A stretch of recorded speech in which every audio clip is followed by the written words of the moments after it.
Welcome back to my channel. Today we'll be discussing Offering My Neck to You by Zhong.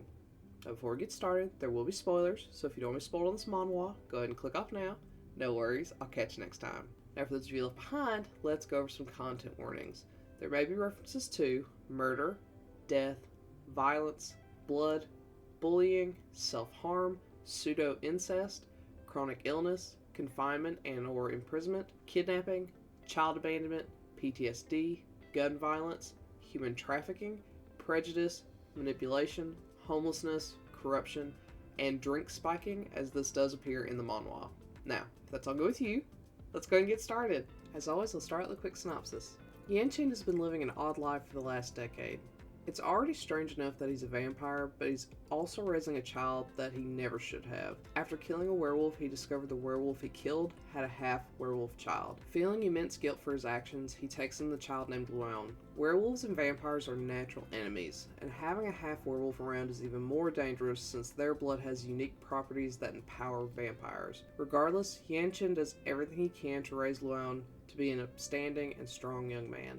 Things are a bit complicated. Because Yanqing is immortal, his appearance never changes. To protect his family, they have to move every 3 to 4 years to avoid suspicion. But as Luan gets older and older, it's harder and harder for Yanqing to be able to play his guardian. Things come to a head when the new school Luan moves to happens to also have other werewolves attending, and they recognize Luan as one of their own immediately. While Luan wants to learn more about himself and where he came from, he doesn't want to be separated from Yanqing. But Yanqing, seeing Luan among his kind, wonders if it wouldn't be better for the half-werewolf to be with them. While Yanqing and Luan struggle to come to terms with their family foundation weakening, a deadly threat lurks in the darkness. Half-werewolves are ideal for vampires, and with more eyes on Luan, it's only a matter of time before the other vampires come out to get a taste of that power. Can Yanqing protect Luan, or will he have to give up Luan to ensure his safety, even if it means living life alone once more? First off, I have to talk about how beautiful this manhwa is. Manhwa isn't often my first choice since I am a degenerate.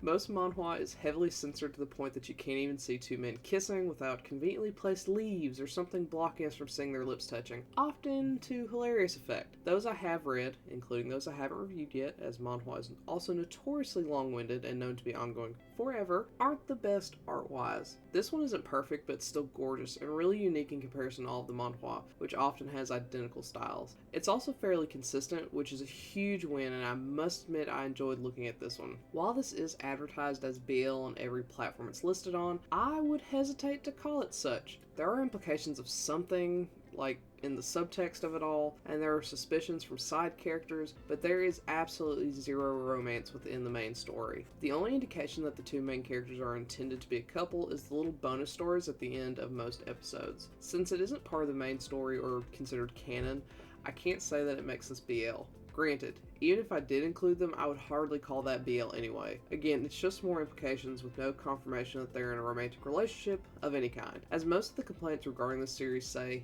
BL must stand for brotherly love in this case, which is super disappointing. What I was impressed with though was the story. Since most manhwa I've read are long-winded and go on forever, the stories usually start strong only to fall apart as they try to up the ante and carry on the plot while loosely hanging on to the rules of the world they've created. This one held pretty firm on that front. That doesn't mean that it's perfect by any means, but it's a steady plot that doesn't go too off the rails. The fight scenes are also really enjoyable. I'm not typically big on action, but this was pretty well done. Seeing the werewolves transform and learning about the vampire special abilities was really fun. Speaking of the vampires and their abilities, I would be remiss if I didn't bring up all the references in this series. There are some key similarities between this and Full Metal Alchemist. The vampires with special abilities have abilities based on the 7 deadly sins. That in itself doesn't make it similar, but then greed dies. Apparently greed is the deadliest of sins because greed dies in Full Metal Alchemist 2. That's where the similarity's in though, and I wouldn't call this copy or anything, I just found it interesting how much they aligned on that front. Beyond that subtle similarity, there were a ton of JoJo's Bizarre Adventure references, which was so fun. They gave me a good giggle whenever I saw them, and it sort of became a game to see how many references I could find. It's clear that the creator is really fun, and it was nice to see so much of their personality through their work. The one major downside regarding the storyline is the ending, which goes from the end of the major battle only to then jump to a time skip to show everyone adulting without much insight into their lives beyond that. I was expecting a kiss between Yanqing and Luan, finally confirming that their feelings go beyond familial ties, but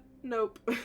They just show up together, happy, and then it ends. Super disappointing. It really isn't BL, even in the shonenai sense, so it might be best to look elsewhere if you're looking for true BL. With all that being said, this was super disappointing. If it had been advertised as anything other than BL, I probably would have really enjoyed it. However, with it being advertised as such, I was looking for some romance or confirming moment between the two main characters, and there just wasn't any. I'll still tag this as BL just because that's how it's advertised, but be warned that it is significantly lacking in that department. If you aren't looking for a BL, but something more action and drama based with BL subtext, then this is most certainly one you should give a shot. So, have you read Offering My Neck to You? If so, what do you think? Do you agree with my assessment? Do you not? Let me know and comment below. Otherwise, I'll catch you next time. Bye!